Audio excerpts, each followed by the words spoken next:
Hey Jay. Hello, Matt. Hi. Today we are talking about how to emphasize.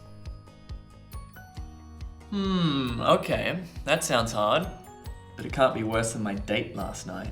Oh yes, you had that blind date that your friend set up. How was it? Man, it was terrible. It can't be that bad. She must have been smart.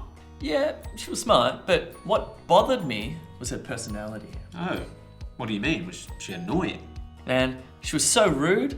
The worst part was when she threw her drink at the waiter. She did what? That's horrible. But what is great is you used wonderful cleft sentences to emphasize.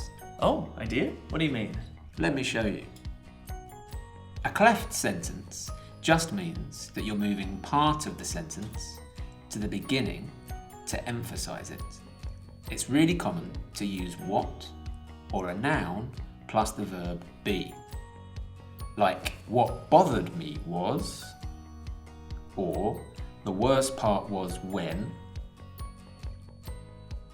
So, cleft sentences can be pretty flexible. They can.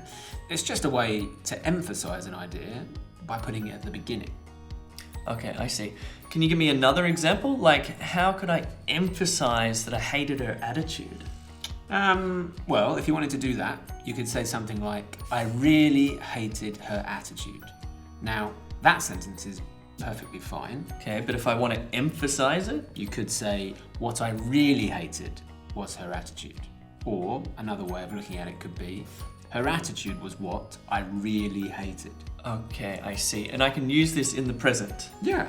For example, I hope she doesn't call me could be changed to, what I hope is she doesn't call me. Okay, cool. I think I've got it. So, what did we learn today? Today, we learned how to emphasize using cleft sentences.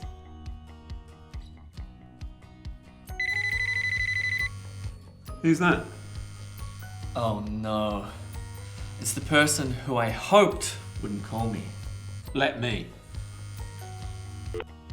Good evening and welcome. Yes, you've reached the offices of Jay. How may I be of assistance to you? Hello there! Hey, if you enjoyed that, you'll enjoy lots more at e2school.com. Check out the website, and also, if you haven't yet done it, hit the subscribe button.